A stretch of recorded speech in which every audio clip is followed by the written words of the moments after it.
అందరికి నమస్కారం.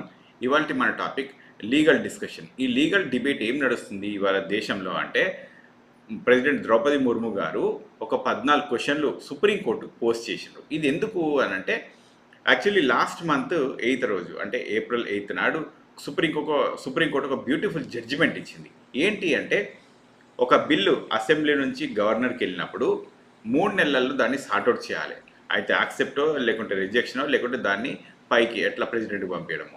అట్లాగే గవర్నర్ దగ్గర నుంచి పోయిన లెటర్ని ప్రెసిడెంట్ 3 నెలల్లో సార్ట్అవుట్ చేయాలని చెప్పి వీళ్ళు ఒక లీగల్గా ఫ్రేమ్వర్క్ చెప్పినమాట. ఈ వర్డిక్ట్ ప్రెసిడెంట్ కూడా అంతే, దాన్ని 3 నెలల్లో సార్ట్అవుట్ చేయాలి. పార్లమెంట్ నుంచి బిల్ వెళ్ళినప్పుడు ఒక 3 నెలల్లో సార్ట్అవుట్ చేయాలని చెప్పి వీళ్ళు తీసుకొచ్చారు. అయితే దీనిపైన ఏంటంటే పొలిటికల్గా చాలా గరం మీద నడుస్తుంది టాపిక్. ఎందుకు ఇంత గరం మీద నడుస్తుంది టాపిక్ అంటే, యాక్చువల్లీ దీనికి అంతటి కారణం మీకు ఒకటి చూపిస్తాను. ఆ రోజు ఏమైంది అంటే, ఇక్కడ చూడండి, ఇది justice Pardiwala and justice Mahadevan. Okay, this is justice Pardiwala, justice Mahadevan. వీళ్ళిద్దరూ ఆ రోజు జడ్జిమెంట్ ఇచ్చేసిండ్రు.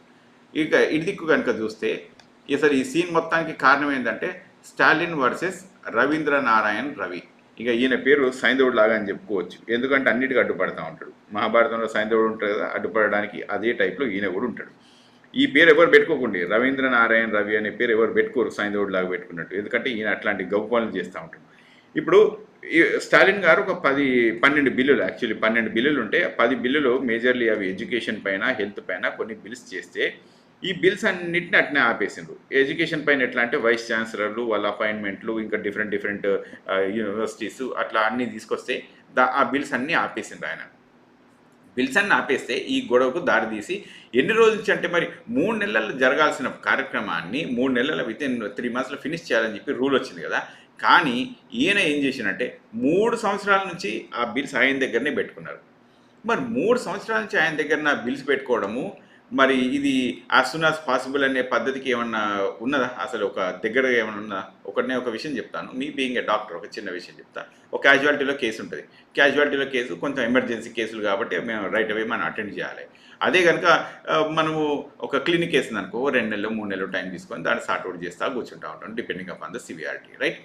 కానీ ఇక్కడ సిచ్యువేషన్ ఏంటంటే, 3 నెలలైనా వీళ్ళు ఈ పని చేస్తలేరు. చేయకపోట్ల ఇప్పుడు justice Pardiwala and justice Mahadevan ఈ 3 నెలలు చేయాలని చెప్పి ఇప్పుడు వీళ్ళు ప్రొజెక్ట్ చేసిండ్రు. అయితే దీనికి ఏమైందంటే, ప్రెసిడెంట్ ముర్ము గారు, మీరు కింద చూడాలి ఇక్కడ, ప్రెసిడెంట్ ముర్ము గారు, ఓకే, ప్రెసిడెంట్ ద్రౌపది ముర్ము రాష్ట్రపతికి కాల పరిమితులు నిర్దేశించవచ్చా అని చెప్పి ఎవరిని అడుగుతుండ్రు ఈవిడ గారు అంటే, మన గౌరవ సుప్రీంకోర్టుని అడుగుతూ ఉన్నారు. మరి సుప్రీంకోర్టుకి ఈ కెపాసిటీ ఉందా, చేయొచ్చా అని. గవర్నర్ల అధికారాలను నియంత్రించవచ్చా అంటే, సుప్రీంకోర్టుకు గవర్నర్ను నియంత్రించవచ్చా, అట్లాగే రాష్ట్రపతికి కాల పరిమితులు పెట్టవచ్చా అనేది 14 క్వశ్చన్లల్లా పోస్ట్ చేశారు. 14 క్వశ్చన్ పోస్ట్ చేస్తే అవి ఏం క్వశ్చన్స్ ఇగో ఇక్కడ కిందికి వెళ్ళాక చూద్దాం. మన ముర్ము గారు ఈ క్వశ్చన్స్ పోస్ట్ చేశారు కదా, ఇదిగో ఇక్కడ చూడండి. రాజ్యాంగంలో అధికరణం అంటే రాజ్యాంగంలోని ఆర్టికల్ 200 కింద ఈ బిల్లులు సమర్పించినప్పుడు గవర్నర్ ముందున్న ప్రత్యామ్నాయాలు ఏంటి అంటే 3 ఉంటాయి ప్రజలారా. స్టెప్ 1 ఏంటి అంటే యాక్సెప్ట్ చేయడం, ఇది ఎట్లుందో అట్లా యాక్సెప్ట్ చేయడం. స్టెప్ 2 ఏంటి అంటే రిజెక్ట్ చేయడం, దాన్ని యాక్సెప్టెన్స్ లేక రిజెక్ట్ చేసి మళ్ళీ దీన్ని సార్ట్అవుట్ చేసుకొని రండి అని మళ్ళీ దీన్ని అసెంబ్లీకి పంపించడం, ఇది ఒకటి. థర్డ్ స్టెప్ ఏంటంటే, ఇది ఈయన వల్ల సార్ట్అవుట్ అయితే లేదు అనుకున్నప్పుడు, డౌట్స్ ఎప్పుడైనా ఎవరికైనా గవర్నర్కి ఉన్నప్పుడు ప్రెసిడెంట్కి పంపిస్తారు. ప్రెసిడెంట్కి పంపిస్తే ప్రెసిడెంట్ దాన్ని సార్ట్అవుట్ చేసి పంపిస్తారు. సో ఈ 3 స్టెప్స్ ఉన్నాయి. మరి క్వశ్చన్స్ పోస్ట్ చేసినంటే మరి ఎందుకు పోస్ట్ చేసినారో మనకు తెలియదు, కానీ ఈ 3 ఆన్సర్స్ అయితే మన అందరికి తెలిసినవి ఉన్నాయి ప్రస్తుతానికి. తర్వాత ఆర్టికల్ 200 కింద బిల్లు సమర్పించినప్పుడు తనకున్న అధికారాలను వినియోగించి గవర్నర్కు ఉన్నప్పుడు ఆయన మంత్రిమండలి సలహాలను కట్టుబడి ఉండాలా అంటే, లేదు, అవసరం లేదు, రిజెక్షన్ అనే చాయిస్ ఉంది కదా. ఇప్పుడు ఆయన మంత్రిమండలి సలహా ఖచ్చితంగా పాటించాల్సిన అవసరం లేదు, రిజెక్ట్ చేయవచ్చు. రిజెక్ట్ చేయడానికి రీజన్స్ ఇచ్చి పంపొచ్చు. సో దీన్ని 3 monthsలో పంపించండి అని చెప్పి ఇప్పుడు కొత్తగా లా చెప్తా ఉంది. అంతకంటే ముందు యాజ్ సూన్ యాజ్ పాసిబుల్ అనే ఉండే, దానికి స్పెసిఫిక్గా టైం ఫ్రేమ్ లేదు, ఇప్పుడు స్పెసిఫిక్ టైం ఫ్రేమ్ ఇచ్చినారు. అయితే ఇక్కడ ఈ మంత్రిమండలి సలహా ఏమవుతుంది, ఇప్పుడు రిజెక్ట్ చేసిన తర్వాత మరి అట్నే ఉంటుందా అంటే, లేదు, సెకండ్ టైం మళ్ళీ వాళ్ళు కనుక ఇప్పుడు అసెంబ్లీ నుంచి మళ్ళీ పంపించండి అనుకోండి, అంటే ఏం ప్రాబ్లం లేదు, ఇది మంచిగా ఉంది అని పంపించవచ్చు. లేదు వాళ్ళు సవరణలు ఎప్పుడైతే గవర్నర్ కోరిండ్రో ఆ సవరణలు చేసి కూడా పంపించవచ్చు. ఇన్ కేస్ ఎట్లా చేసినా కూడా సెకండ్ టైం ఆ బిల్లు ముందుకు వెళ్ళింది, గవర్నర్ దగ్గరికి వెళ్ళింది అన్నప్పుడు ఇంతకంటే ముందు అయితే ఖచ్చితంగా దాన్ని యాక్సెప్ట్ చేయాలి, లేకుంటే ఇంకా అది ప్రెసిడెంట్ గారికైనా పంపాలి. సో గవర్నర్ అంటే మంత్రిమండలి పంపించిన దాన్ని కంపల్సరీ చేయాలంటే కంపల్సరీ చేయాల్సిన అవసరం లేదు, మీరు ప్రెసిడెంట్కి కూడా పంపించవచ్చు. ఫస్ట్ టైం, సెకండ్ టైం అయితే యాక్సెప్ట్ చేయొచ్చు, లేకుంటే మళ్ళీ సెకండ్ టైం కూడా ప్రెసిడెంట్కే పంపించవచ్చు. ఓకే, సో ప్రెసిడెంట్ డిసిషన్ దాన్ని తీసుకుంటారు. సో సెకండ్ టైం మాత్రమే ఒకసారి ప్రెసిడెంట్ దగ్గరికి వెళ్ళిన తర్వాత మన దగ్గర గవర్నర్ దగ్గరికి రాదు. రైట్. తర్వాత థర్డ్ క్వశ్చన్ చూడండి. ఇప్పుడు ఈ అధికారం, ఓకే, అంటే ఆర్టికల్ 200 కింద తనకున్న రాజ్యాంగ విచక్షణాధికారాన్ని గవర్నర్ వినియోగించడం న్యాయ పరిశీలనలోకి వస్తుందా అంటే ఖచ్చితంగా వస్తుంది. ఇది గవర్నర్కు ఎట్లా ఉంటుందంటే, ఇప్పుడు ఆర్టికల్ 200 అనేది గవర్నర్ పవర్ అన్నట్టు. ఇది ఈ అధికారాన్ని, గవర్నర్కున్న ఈ అధికారాన్ని దీన్ని రాజ్యాంగ విచక్షణాధికారాన్ని గవర్నర్ వినియోగించడం న్యాయ పరిశీలనలోకి వస్తుందా అంటే ఖచ్చితంగా వస్తుంది. ఎందుకంటే ఒకటే ఉంటుంది ఇక్కడ ప్రజలారా, గవర్నర్కు ఇమ్యూనిటీ ఉంటుంది. అంటే ఆయన తప్పు చేస్తే ఆయనకు శిక్ష అనేది ఏముండకుండా అట్లాంటి పర్సనల్ ఇమ్యూనిటీలు ఉంటాయి. కానీ వెన్ ఇట్ కమ్స్ టు ఒక జ్యుడిషియల్ రివ్యూ, ఒక బిల్లు గురించి, ఒక జ్యుడిషియల్ రివ్యూ గురించి ఆయన తీసుకున్న డిసిషన్కి మాత్రము ఎప్పటికీ జ్యుడిషియల్ రివ్యూ ఉంటుంది. అది ఖచ్చితం. ఇది నేను చెప్పింది కాదు. ఇగో ఇది ఒక్కసారి చూడండి. 1981, okay, 1981 state of Rajasthan versus union of ఇండియాలో ఇప్పుడు గవర్నమెంట్ డిస్క్రిషనరీ పవర్స్ యూజ్ చేయవచ్చు. యూజ్ చేసినప్పుడు ఆయన కనుక ప్రాపర్గా చేయలేదు అన్నప్పుడు ఖచ్చితంగా దీన్ని ఛాలెంజ్ చేయవచ్చు అని చెప్పి, అకౌంటబిలిటీని ఛాలెంజ్ చేయవచ్చు అని ఉంది. ఇంకొకటి ఏంటంటే ఇక్కడ కింద చూడండి, ఇమ్యూనిటీ గవర్నర్కి ఉంటుంది. ఆర్టికల్ 361 ప్రకారం ఇమ్యూనిటీ వీళ్ళకి ఉంటుంది. అంటే ఏం కాకుండా వీళ్ళని చూసుకుంటారు పర్సనల్గా. ఓకే, కానీ bar review of procedural fairness మాత్రం ఉంటుంది. ఇది ఎవరు క్లారిఫై చేసిండ్రు అంటే 2006లో రామేశ్వర్ ప్రసాద్ కేసు. 2006లో రామేశ్వర్ ప్రసాద్ కేసులో వాళ్ళ ఒకటే మాట చెప్పారు, జ్యుడిషియల్ రివ్యూ ఉంటుంది, ఎట్ ద సేమ్ టైం వాళ్ళకి ఇమ్యూనిటీ కూడా ఉంటుంది. అంటే వాళ్ళకి పర్సనల్గా ఏం కాదు, కానీ వాళ్ళు తీసుకున్న డిసిషన్కి మాత్రం ఉంటుంది అని ఆ కేసు క్లియర్గా చెప్పేసింది. తర్వాత ఫోర్త్ క్వశ్చన్ ఇంకోటి చూద్దాము. అధికరణం అంటే ఆర్టికల్ 200 కింద గవర్నర్ చర్యలపై న్యాయ సమీక్షకు రాజ్యాంగంలో అధికారం 361 పూర్తిగా నిషేధిస్తుంది అంటే లేదు, ఇది పూర్తిగా నిషేధించదు, ఆయన్ని ఖచ్చితంగా కాపాడుతుంది. ఈ 361 అనేది ఏంటి అంటే గవర్నర్ను రాజ్యాంగంలో ప్రొటెక్షన్ ఇవ్వడం అన్నమాట. గవర్నర్కి ప్రొటెక్షన్ ఇవ్వడం ఉంటుందా అంటే ఖచ్చితంగా ఉంటుంది. ఇది ఒక్కసారి కిందికి వెళ్ళి చూద్దాం ప్రజలారా. ఇగో ఇక్కడ రాసుకొచ్చింది అనమాట. ఇగో immunity to governors, okay, personal liability, okay, from personal liability but not an absolute bar from judicial review. అంటే ఆర్టికల్ 361 అనేది గవర్నర్కు ప్రొటెక్షన్ ఇస్తుంది, ప్రెసిడెంట్కి కూడా ప్రొటెక్షన్ ఇస్తుంది, కానీ పర్సనల్ ప్రొటెక్షన్స్ మాత్రమే. ఇది ఒక అంటే బిల్స్ పైన కాదు, అంటే ఆయన తీసుకున్న యాక్షన్స్ పైన కాదు. ఇది వెరీ క్లియర్గా చేసుకోండి అందరు కూడాను. నెక్స్ట్ మనం క్వశ్చన్స్ కొన్ని ఇక్కడ చూద్దాము.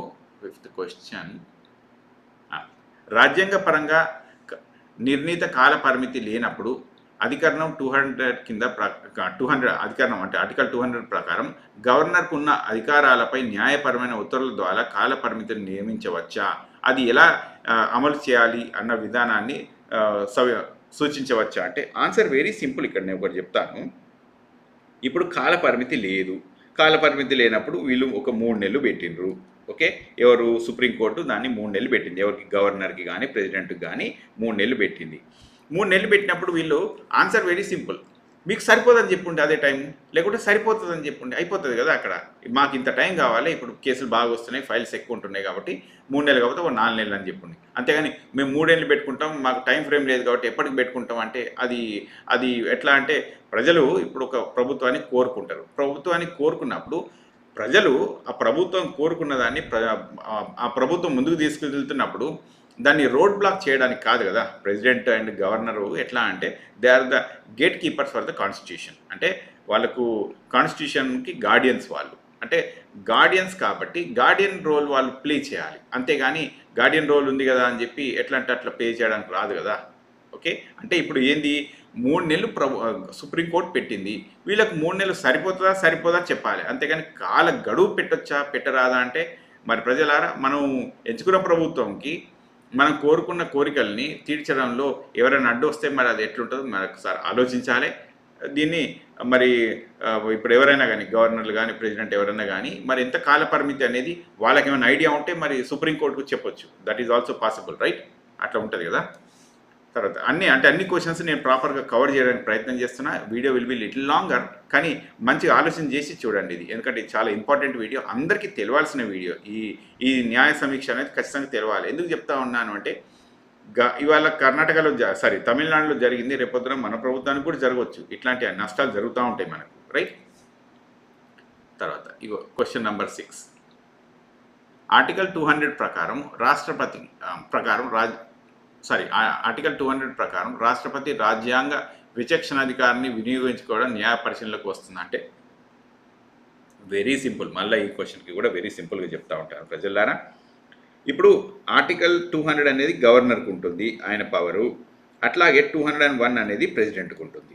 ఇప్పుడు వీళ్ళిద్దరికి కూడా, ఇది గవర్నరు, ఈయన ప్రెసిడెంటు, వీళ్ళిద్దరికీ కూడా పర్సనల్ ఇమ్యూనిటీ అనేది ఉంటుంది. కానీ వాళ్ళు తీసుకున్న యాక్షన్స్ పైన జ్యుడిషియల్ రివ్యూ ఉంటుంది. ఎందుకు వీళ్ళు తీసుకున్న యాక్షన్స్ పైన జ్యుడిషియల్ రివ్యూ ఉంటుంది అంటే ఆన్సర్ వెరీ సింపుల్.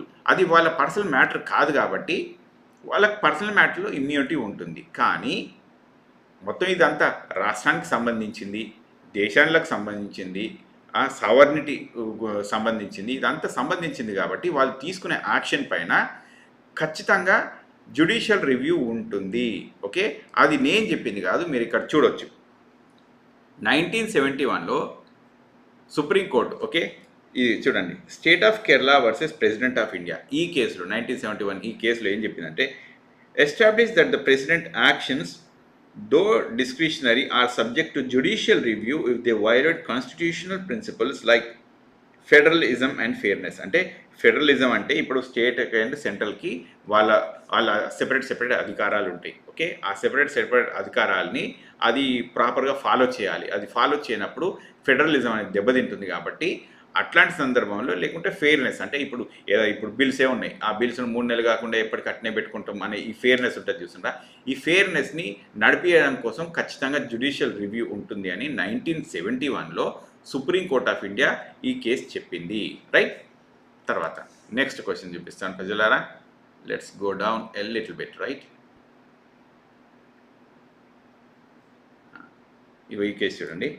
రాజ్యాంగం ప్రకారం నిర్ణీత కాల విధులు లేనప్పుడు అధికారం ఆర్టికల్ 200 ప్రకారం రాష్ట్రపతికి ఉన్న విచక్షణ అధికారులపై న్యాయపరమైన ఉత్తర్వుల ద్వారా గడువులు విధించవచ్చా, అది ఎలా అమలు చేయాలన్న విధానాన్ని సూచించవచ్చా అంటే ఆన్సర్ వెరీ సింపుల్. ఇప్పుడు గవర్నర్కి ఎట్లా ఉంటుందో ప్రెసిడెంట్కి కూడా అట్లనే ఉంటుంది. ప్రెసిడెంట్కి సెపరేట్గా ఉండి గవర్నర్కి సెపరేట్గా ఉండదు. ఎందుకంటే ఒకళ్ళు రాష్ట్రానికి అయితే ఇంకోళ్ళు దేశానికి, అంతే కదా. సో డెమోక్రసీని అట్నే కాపాడతారు కదా. సో దీనికి కూడా ఇగో చూడండి, absence of constitutional timeliness does not bar judicial review from enforcing reasonable time limits, a principle supported by, ఇది చూడండి, ఇది ఎప్పుడు 1970లో Samantar Singh versus state of Rajasthan కేసులో వీళ్ళు ఇదే చెప్పింది. సుప్రీంకోర్టు ఆ రోజు చెప్పిన మాట ఏంటంటే, which emphasize procedural fairness and executive actions. Okay, అంటే వీళ్ళు ఏం చెప్తున్నారంటే, మనం time frame you can talk about the time frame, ఖచ్చితంగా టైం ఫ్రేమ్ ఉంటుంది అనే చెప్పిండ్రు. అంటే గవర్నర్కి ఎట్లాగే అయితే టైం ఫ్రేమ్ ఉంటుందో ప్రెసిడెంట్కి కూడా అట్లాగే టైం ఫ్రేమ్ ఉంటుంది. ఎందుకంటే చూడండి, ఇక్కడ they are enforcing time limits, judiciary enforcing the time limits based on this case. 1970లో Samantar Singh versus state of Rajasthan ఇచ్చిన కేసులో వాళ్ళు ఇచ్చిన స్టేట్మెంట్ అది. అంటే గవర్నర్కి కానీ ప్రెసిడెంట్కి కానీ తప్పకుండా జ్యుడిషియల్ రివ్యూ ఉంటుంది వాళ్ళు చేసిన దానిపైన, అట్లాగే టైం లిమిట్స్ కూడా ఉంటాయి అని చెప్పారు. ఒకప్పుడు యాజ్ సూన్ యాజ్ పాసిబుల్ అని ఉండే. ఎందుకు అంటే ఇప్పుడు గవర్నర్ కానీ ప్రెసిడెంట్ కానీ ఒక ప్రాపర్ పద్ధతి ప్రకారం నడుచుకుంటారు కదా అన్న ఉద్దేశంతో ఆనాటి కాలంలో రాసినప్పుడు, ఓకే, ఎప్పుడైతే మన కాన్స్టిట్యూషన్ రాసినారో ఆనాటి కాలంలో ఇప్పుడు వీళ్ళు కాపాడతారు న్యాయాన్ని అన్న ఉద్దేశంతో వాళ్ళు రాసిండ్రు. టైం ఫ్రేమ్ ఎందుకులే వీళ్ళకి పెట్టడము అన్నట్టు రాసిండ్రు. కానీ టైం ఫ్రేమ్ కావాలా వద్దా, ఎంత కావాలి ఎంత వద్దు అనేది ఆ రోజు సూచించలేదు కనుక ఆ లీగల్ గ్యాప్ కనిపిస్తుంది. కాబట్టి ఆ లీగల్ గ్యాప్ని యూజ్ చేసుకొని కొంతమంది గవర్నర్స్ చాలా తప్పుగా బిహేవ్ చేస్తున్నారు. ఎస్పెషల్లీ లైక్ రవీంద్రనారాయణ్ రవి, ఓకే, ఆయన ఆ పని చేసిండు కాబట్టి ఇవాళ ఇది ఇంత దాకా వచ్చింది. But it's a good thing, ఎందుకంటే మంచిగా దిక్కే పోతుంది కాబట్టి మనం సంతోషపడాలి దీన్ని. నెక్స్ట్, రాజ్యాంగం పరంగా రాష్ట్రపతి తన అధికారాలను వినియోగించే సమయంలో అధికరణం 143 కింద సుప్రీంకోర్టు సలహా కోరాలా? ఆమోదం లేక తిరస్కరణ కోసం గవర్నర్ బిల్లును పంపినప్పుడు సుప్రీంకోర్టు అభిప్రాయాలని తీసుకోవాలంటే ఆన్సర్ వెరీ సింపుల్, తీసుకోవచ్చు. ఇక్కడ చూడండి, దీనికి కూడా రాసుకొచ్చింది అనమాట. The question suggest president must seek supreme court advice under article 143 for reserved bills. Okay, but article 201 grants the president to discretion to decide independently. అంటే ఇప్పుడు చూడండి, ఆర్టికల్ 201 వెరీ సింపుల్గా చెప్తుంది, మీరు 143 ప్రకారం ఏంటంటే సుప్రీంకోర్టు అడ్వైస్ తీసుకోవాలా అని చెప్పి ప్రెసిడెంట్ అడిగినారు. అంటే మళ్ళీ ఒక్కసారి రాస్తాను, ఇది మీకు జనాల జస్ట్ అర్థం చేసుకోవడానికి. Just let me right it once again. Okay, ఇప్పుడు ఆర్టికల్ 143 ఏం చెప్తుంది అంటే ప్రెసిడెంట్ సుప్రీంకోర్టు దగ్గర అడ్వైస్ తీసుకోవచ్చా అని చెప్పి చెప్తుంది. కానీ తీసుకోవాలి ఖచ్చితంగా అని ఏం చెప్పలేదే. తీసుకోవాలి ఖచ్చితంగా, మీరు సుప్రీంకోర్టు అడ్వైస్ తీసుకోండి ప్రతి దాంట్లో, లేకుంటే అవసరమైనప్పుడు తీసుకోండి అని ఏం చెప్పలేదు. ఆర్టికల్ 201 ఏం చెప్తుందంటే ప్రెసిడెంట్ తన డిస్క్రిషనరీ పవర్ యూజ్ చేయవచ్చు, అంటే ఆయనకు ఏది కరెక్ట్ అనిపిస్తుందో అది చెయ్యవచ్చు అని చెప్పి ఆయన విజ్ఞతని యూజ్ చేసి దాన్ని చేయవచ్చు అని క్లియర్గా స్టేట్మెంట్ ఇచ్చింది. ఇగో ఇక్కడ చూడండి, నేను చెప్పింది కాదు ప్రజలారా, look at this one, constitutional powers. Okay, article 201 grants president discretion decide independently. Okay, ఇది ఖచ్చితంగా చెప్పిండ్రు. దీనికి ఇంకోటి ఏంటంటే, ఇగో 1965లో Berubari union case, okay, where presidential discretion was upheld. అంటే అప్హెల్డ్ అంటే ఆయన మాటే చెల్లు చీటి, ప్రెసిడెంట్ ఏం తీసుకుంటే అదే డిసిషన్ కరెక్టు అని చెప్పి ముందుకెళ్ళింది. But at the same time presidential powers are limited by constitutional process and discretion can not override the will of the parliament. Okay, ఇది కూడా ఉంది, అంటే ప్రెసిడెంట్ ఏం చేస్తారో అదే యాక్సెప్ట్ చేస్తారు. But at the same time presidential పవర్స్ని కూడా కాన్స్టిట్యూషనల్ ప్రాసెస్లో లిమిట్ చేసింది. ఎట్లా లిమిట్ చేసింది అంటే ఆయన డిస్క్రిషన్, ఆయన విజ్ఞత పార్లమెంటుకు ఎగెనెస్ట్గా ఉండకూడదు, ప్రెసిడెంట్ ఏమన్నా చేయొచ్చు అనేది చెప్పింది. ఎట్ ద సేమ్ టైం చెప్పిన ఆ మరుక్షణమే నాట్ ఎగెనెస్ట్ ది పార్లమెంట్ అని చెప్పింది. అంటే ఖచ్చితంగా పార్లమెంట్ ఏం చేస్తుందో ఆయన దాని అడుగుజాడలనే నడవాలనే కాన్సెప్ట్ని ఖచ్చితంగా ఇచ్చింది. రైట్, నెక్స్ట్ మనం నెక్స్ట్ క్వశ్చన్ చూస్తే ప్రజలారా, ఇప్పుడు క్వశ్చన్ నెంబర్ 9. రైట్, చట్టం అమల్లోకి రాకంటే ముందు, ఓకే, ఈ చట్టం ఏ చట్టమైనా అమల్లోకి రాకంటే ముందు ఆర్టికల్ 200, 201 కింద గవర్నర్ రాష్ట్రపతి తీసుకున్న నిర్ణయాలను కోర్టు పరిశీలించడం సరైందేనా? ఒక బిల్లు చట్టపరంగా మారకముందు అందులోని అంశాలపై న్యాయపరమైన నిర్ణయాలు తీసుకోవడం న్యాయస్థానాలకు అనుమతి ఉందా? అంటే ఒకసారి ఆలోచించండి ప్రజలారా, ఇక్కడ ఏం చెప్తున్నంటే ఇప్పుడు ఒక అసెంబ్లీలో కానీ లేకుంటే పార్లమెంట్లో కానీ ఒకటి బిల్ తయారు చేస్తారు గవర్నర్కి కానీ లేకుంటే ప్రెసిడెంట్ కానీ ఎవరికొకరికి వెళ్ళినప్పుడు, అది రివ్యూలో ఉన్నప్పుడు, అంటే ఇప్పుడు డిసిషన్స్ తీసుకోలేదు కదా, ఆ టైంలో కూడా కోర్టు దీన్ని పరిశీలనకు తీసుకోవచ్చా అంటే కోర్టు పరిశీలన ఖచ్చితంగా తీసుకోవచ్చు అని చెప్తుంది. ఎందుకు చెప్తుందంటే చాలా మంచి లా ఇది. చూడండి, అసలు ఇదన్నీ ఈ ఆర్టికల్స్, ఈ లాలు అన్ని చదువుతా అంటే ఒకదానికొకటి చాలా ఇంటర్లింక్ అయి ఉన్నాయి. అసలు ఐ వాజ్ అమేజ్డ్, అసలు ఇంత మంచి కాన్స్టిట్యూషన్ రాసిండ్రని నాకు నిన్న చదువుతుంటే బాగా అర్థమైంది. I was so happy actually. ఎందుకంటే ఇది అన్ని ఆర్టికల్స్ చదువుతూ ఉంటే ఒక్కొక్క దానికి అసెంబ్లీ అయ్యి అసలు కాన్స్టిట్యూషన్ని మార్చడం అనేది ఇంపాసిబుల్ అని అర్థమైంది నాకు. ఒకటి ఈ కాన్స్టిట్యూషన్ని మార్చడం అంత ఈజీ కాని పని ఇది, ఎందుకంటే అంత లింక్ అయి ఉంది ఇది. సరే, ఈ నెట్వర్క్ అంటే ఇన్ని ముళ్ళేసి పెట్టినరు, అన్ని ముళ్ళల్లో అసలు ఇది ఇప్పి దీని నుంచి బయటికి రావడం అనేది అది ఈజీగా పాసిబుల్ కాదు ఇది. So next again going back forward. So ఇక్కడ చూడండి, అంటే ఆర్టికల్ 200, 201 కింద చేయొచ్చా అంటే ఖచ్చితంగా చేయొచ్చు. ఇక చూడండి, ఇక్కడ judiciary's role over governor and president don't obstruct democratic will. Okay, ఇది ఏం చెప్తుందంటే ఈ డెమోక్రటిక్ విల్ని జ్యుడిషియరీ ఎప్పుడు కూడా డెమోక్రటిక్ విల్ గవర్నర్ది కానీ ప్రెసిడెంట్ కానీ చేయదు. Okay, government of Tamil Nadu versus governor.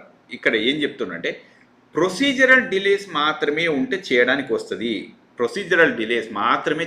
వస్తుంది, అంతేగాని కొత్తది చేయడానికి రాదు. It's very very simple. Article 200 and 201 ఇవి ఏంటి అని అంటే ప్రెసిడెంట్కు గవర్నర్కు ఉన్న అధికారాలు వాటిని జ్యుడిషియల్ రివ్యూలకు తీసుకురావచ్చా అంటే తీసుకురావచ్చు. కానీ ఎట్ ద సేమ్ టైం ఇంకొకటి కోర్టును కూడా రిస్ట్రిక్ట్ చేసింది.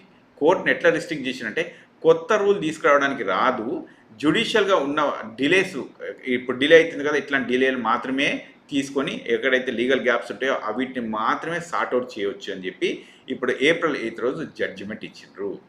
అర్థమైంది కదా ప్రజలారా? అంటే ఇప్పుడు ఎప్పుడు కూడా ప్రెసిడెంట్ను గవర్నర్ను వాళ్ళ అధికారాలను తీసుకోలేదు సుప్రీంకోర్టు, కానీ డిలేస్ ఎక్కడైనా ఉంటే దాన్ని డిలేలు సార్ట్అవుట్ చేయొచ్చు అని మాత్రం వాళ్ళు చెప్పిండ్రు. సో ఇది ఒకటి అర్థం చేసుకోండి. ఓన్లీ ద గ్యాప్స్, ఎక్కడెక్కడైతే గ్యాప్స్ ఉన్నాయో ఆ గ్యాప్స్ని క్లోజ్ చేయడానికి మాత్రమే కోర్టుకు ఆ పవర్ ఉంది, అంతకుమించి కోర్టు కూడా ఆ పవర్ లేదు. రైట్. తర్వాత ఇది ఇంకా ఇట్లాంటి కేసులు ఇంకా కూడా కొన్ని ఉన్నాయి ఇక్కడ చూస్తే. అయితే ఇది ఇక్కడ ఏమవుతుందంటే సిచ్యువేషన్ ఇక్కడ చూడండి, procedural delay. Okay, procedural delay, అలాగే malafide actions. Okay, malafide actions అంటే వాళ్ళు ఏమన్నా తప్పుగా తీసుకునే డిసిషన్స్ అనమాట. తర్వాత 1959లోనే దీనికి ఒక డిసిషన్ తీసుకున్నారు, reference under article 143. Okay, Kerala education bill. ఇది ఎనేబుల్స్ ఎగ్జిక్యూటివ్ ఓవర్ రీచ్. అంటే ఎగ్జిక్యూటివ్ ఓవర్ రీచ్ అంటే ప్రెసిడెంట్ గవర్నరు వీళ్ళు ఓవర్గా వాళ్ళు స్టెప్ ఇన్ కాకుండా ఉండడానికి కోసం అని చెప్పి ఈ రివ్యూస్ చేసిండ్రు. అయితే ఈ 3 నెలల కాల పరిమితి అనేది మరి వీళ్ళే చేసిండ్రు అంటే కాదు. యాక్చువల్లీ ఇది ఏంటంటే justice Pardiwala and justice Mahadevan వీళ్ళిద్దరు మినిస్ట్రీ ఆఫ్ హోమ్ అఫేర్స్ వాళ్ళు ఆఫీస్ మెమరాండం ఒకటి రిలీజ్ చేసిండ్రు. ఎప్పుడు ఇది అంటే 4th of February 2016. ఆ రోజు ఏం చేసిందంటే మినిస్ట్రీ ఆఫ్ హోమ్ అఫేర్స్ ఒకటి లీగల్ డాక్యుమెంట్ రిలీజ్ చేసింది. చూపిస్తాను చూడండి ప్రజలారా, I will show you that one to. ఏదో ఒక్కసారి చూడండి, ఇదిగో ఇక్కడ చూడండి, ఇది దిస్ వన్ రైట్.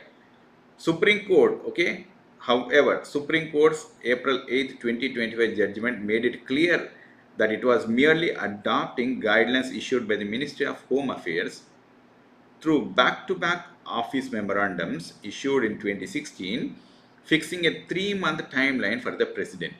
ఓకే, అంటే ఇది మినిస్ట్రీ ఆఫ్ హోమ్ అఫేర్స్, మళ్ళీ గుర్తుపెట్టుకోండి, ministry of home affairs February 4 నాడు 2016లో, అంటే ప్రెసిడెంట్లీ ఉన్న మన మోడీ గారి ప్రభుత్వమే ఇది చేయడానికి వీలవుతుంది అని చెప్పి చెప్పిండ్రు. ప్రస్తుతం ఉన్న ప్రభుత్వమే ఇది చెయ్యొచ్చు, ఇది 3 months డ్యూరేషన్ అని వాళ్ళు చెప్పినారు అని చెప్పి మాత్రమే వీళ్ళు చెప్పిండ్రు. So you understand the point, right? అయితే ఇంకొకటి చూపిస్తాను, ఇది అయిపోయినాక నెక్స్ట్ క్వశ్చన్. రాష్ట్రపతి గవర్నర్ రాజ్యాంగబద్ధ అధికారాలు ఉత్తర్వులను ఏ రకంగానైనా రాజ్యాంగంలో అధికారం 142 భర్తీ చేస్తుందంటే no, this is not possible. అంటే రాజ్యాంగం ఓకే గవర్నర్ను రాష్ట్రపతి వీళ్ళ అధికారాలని ఆర్టికల్ 142 భర్తీ చేస్తుంది. అంటే ఆర్టికల్ 142 అనేది ఏంటి అని అంటే చూడండి ప్రజలారా, article 142 gives complete justice. Okay, complete justice అనేది ఇస్తుంది. ఎవరికి ఇస్తుంది? సుప్రీంకోర్టుకి. సో ఇకో 1998 supreme court bar association versus union of India. ఈ రోజు ఎప్పుడు 1998లో supreme court bar association versus union of India అనే కేసులో రూలింగ్ ఏమొచ్చిందంటే very clearly clarified, article 142's power to do complete justice can not override constitutional provisions or substitute executive functions. Okay, like those of Article 200 and 201 under Article 200 and 201. Article 142 is used to enforce, not replace executive duties. Okay, ఇది కూడా ఇక్కడ చెప్తుంది, ఇది కూడా కేరళ బిల్లో ఇదే చెప్పిన అనమాట. అంటే ప్రజలారా ఇది ఒకసారి తెలుసుకోండి, ఆర్టికల్ 200 ఆర్టికల్ 201ని ఓవర్ రైడ్ చేయడానికి కుదరదు.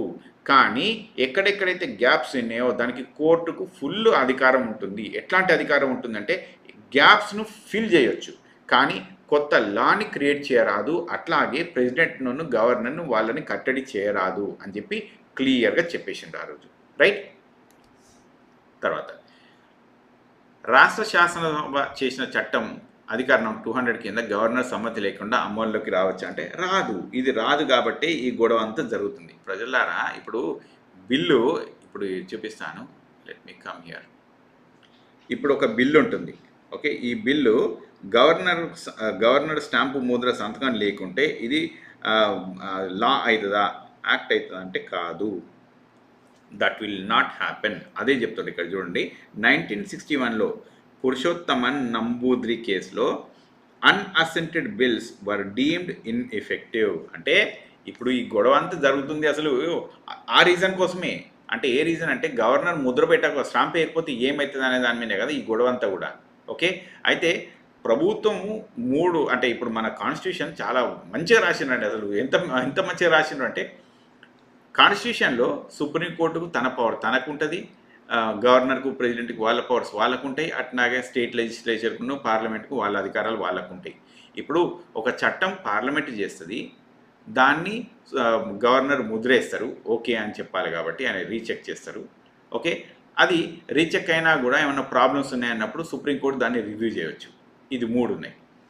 ఎట్ ద సేమ్ టైం అసలు కాన్స్టిట్యూషన్లో మరి ఎట్లాంటి మార్పులు చేయొచ్చు అంటే ఫండమెంటల్ రైట్స్ని చేయొచ్చా అంటే ఫండమెంటల్ రైట్స్ని బేసిక్ కాన్స్టిట్యూషన్ని మార్చడానికి రాదు అని క్లియర్గా కాన్స్టిట్యూషన్లో ఉంది. సో పార్లమెంటు కూడా ఆ బేసిక్ కాన్స్టిట్యూషన్ని మార్చడానికి రాదు. So bear that in your mind everybody.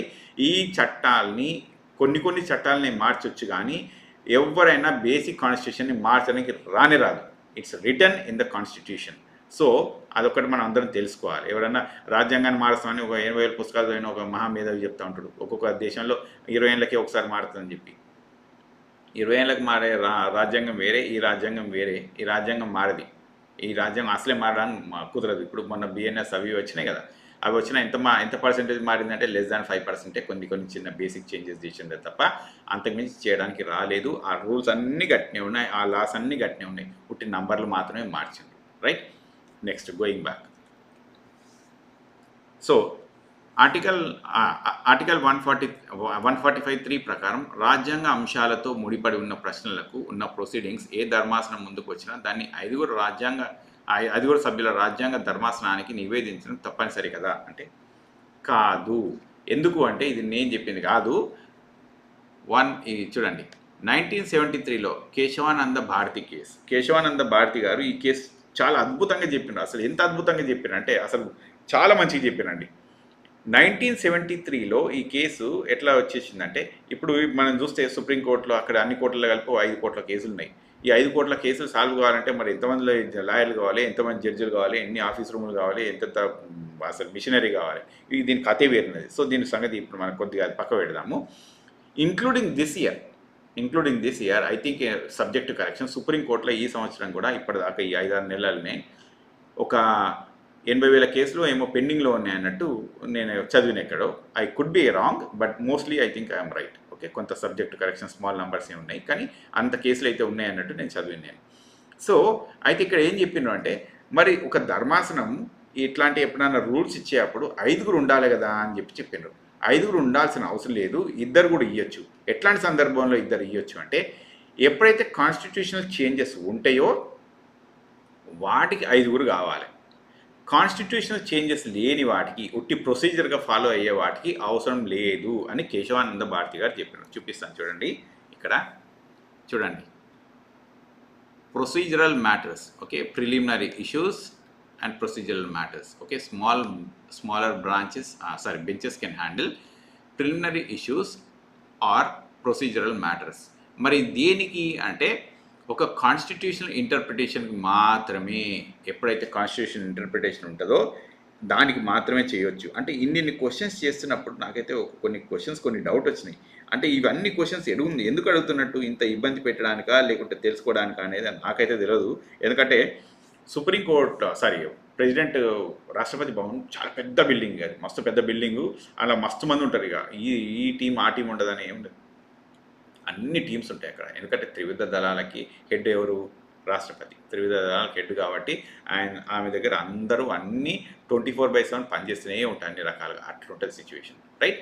So anyways, coming back, మనం ఇక్కడ ధర్మాసనం ఏం చెప్పిందంటే 2 ఉన్న దాన్ని కూడా యాక్సెప్ట్ చేయొచ్చు అని చెప్పి క్లియర్గా చెప్పింది. నెక్స్ట్ క్వశ్చన్, ఆర్టికల్ 142 కింద ఉన్న సుప్రీంకోర్టు ఆధారాలను ప్రొసీజర్లకే పరిమిత, లేదా ఆ అధికరణం 142 కింద చేసిన ఉత్తర్వులు సబ్స్టాన్షియేట్ లేదా రాజ్యాంగ నిబంధనలకు వ్యతిరేకంగా ఉన్న చెల్లుబాటు అయితే అంటే ఇది వెరీ వెరీ సింపుల్ అండి. ఇక్కడ సుప్రీంకోర్టు ఆర్టికల్ 142 గురించి ఏం చెప్తుంది అనే క్వశ్చనే. ఆర్టికల్ 142 అనేది సుప్రీంకోర్టుకున్న పవర్ ఇది, రైట్? ఈ సుప్రీంకోర్టుకున్న పవరు ఎట్లాంటి వాటికి పనిచేస్తా అంటే only to fill legal bonds.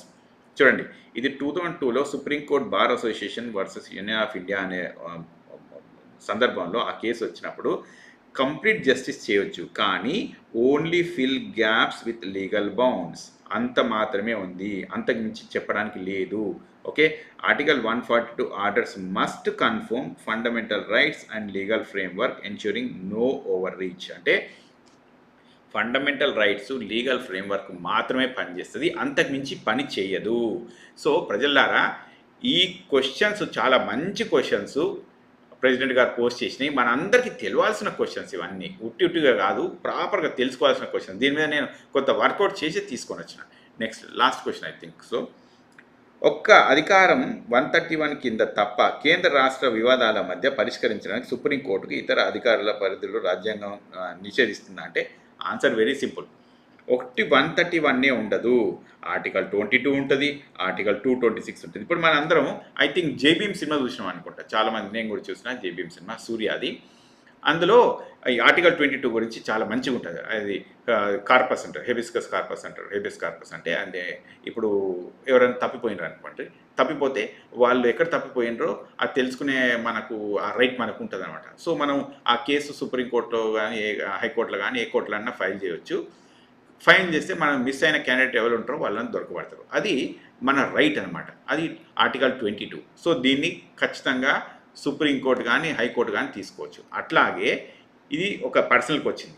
226 అనేది ఇంకొక లా ఉంటుంది, అంటే ఆర్టికల్ 226. అదేం చెప్తుంది అంటే, ఇప్పుడు ఎక్కడెక్కడైతే సందర్భాల్లో 131 ఒకటే కాదు, 131 అనేది ఏమో స్ట్రైట్గా ఇప్పుడు అస్సాం అరుణాచల్ ప్రదేశ్ మధ్యలో గొడవ జరిగింది కదా, దాని బౌండరీ సెట్ చేయడానికి మాత్రం 131 అయింది. కానీ 226 అనేది ఇట్స్ గోస్ బియాండ్ దట్. అంటే ఈ 226 అనే కాదు, ఇంకా చాలా ఇంటర్లింక్డ్గా ఉంటాయి. కానీ 226 గురించి ఇక్కడ ఒకసారి చూపిస్తాను చూడండి. It empowers, okay, article 226 empowers high courts to safeguard legal and constitutional rights. అంటే ఇది ఏం చెప్తుందంటే, మనం గార్డియన్ లాగా, చూడండి, గార్డియన్ లాగా చేస్తుంది, at the same time justice చేయడానికి ఇస్తుంది, at the same time writ పిటిషన్లను కూడా వేయడానికి వస్తుంది. అంటే ఇప్పుడు ఎక్కడెక్కడైతే మనకు రిట్ పిటిషన్లు వేయొచ్చు, ఆ రిట్ పిటిషన్లు అన్నిటిని కూడా ముందుకు తీసుకొని వెళ్ళవచ్చు. అంటే సుప్రీంకోర్టుకు, సెంట్రల్ గవర్నమెంట్కు ఎక్కడెక్కడ స్టేట్కి అండ్ సెంట్రల్కి కానీ, లేకుంటే స్టేట్కి మధ్యలో గొడవలు ఉన్నప్పుడు ఆర్టికల్ 121 యూజ్ అవుతుంది. ఒక ఇండివిజువల్కి అయినప్పుడు ఆర్టికల్ 22 యూజ్ అవుతుంది. అట్లాగే ఎక్కడైనా ఓవర్ రిట్ పిటిషన్లు రాయాల్సిన అవసరం వచ్చినప్పుడు కూడా రాయడానికి వీలవుతుంది. అది అకార్డింగ్ టు ఆర్టికల్ 226. అయితే నేను ఇక్కడ ఏం చెప్పాలనుకుంటున్నాను అంటే, ప్రజలారా, I'm not an expert in legal things, but what I mean to tell you all this, ఇది మనం చదవాలి, తెలుసుకోవాలి. ఎందుకంటే మన రైట్స్ మనకు, మన ఫండమెంటల్ రైట్స్ మనకు తెలియనప్పుడు మనం అందరం ఇబ్బంది పడతాం. సో ప్రెసిడెంట్ ద్రౌపది ముర్ము గారు ఈ క్వశ్చన్స్ పోస్ట్ చేయడము, ఈ ధర్మాసనానికి చాలా మంచి క్వశ్చన్స్ పోస్ట్ చేసిండ్రు. కాకపోతే నాకు తెలిసి ఇందులో ఎవరు వాదించినా ఈ కేసు గెలవచ్చండి. ఒకటే మాట, ఈ కేసు ఈ 3 months డ్యూరేషన్ ఉంది కదా, ఇది ఎవరైనా వాదించనియండి, ఆ కేసు గెలవచ్చు, ఈజీగానే గెలవచ్చు. ఎందుకంటే అన్ని లాస్ ఉన్నాయి, అన్ని రూల్స్ ఉన్నాయి, అన్ని పకడ్బందీగా ఉన్నాయి. కనుక 3 months టైం ఫ్రేమ్ అనేది ఎవరైనా ఇప్పుడు తీసేద్దామంటే అది తీసేసే విషయం లాగానైతే నాకు కనిపిస్తలేదు. అన్లెస్ అంటే లైక్ ధర్మాసనం ఇంకేమన్నా డిసిషన్స్ తీసుకుంటే తప్ప 3 months అనేది ఖచ్చితంగా జరిగి తీరుతుంది. సో ప్రజలారా, మీరు కూడా లా గురించి తెలుసుకోండి. అండ్ మీకు ఇది నచ్చితే ఇది షేర్ చేయండి. ఈ ఒక్క వీడియోనే షేర్ చేయమని చెప్తాను నేను, మీతో ఏది షేర్ చేయండి అని చెప్పాను. ఎందుకంటే ఈ లీగాలిటీ గురించి మన అందరికీ తెలియాలి, మన హక్కులు మనకు తెలియాలి, right? So thank you very much for watching this video. I'll meet you in the next one.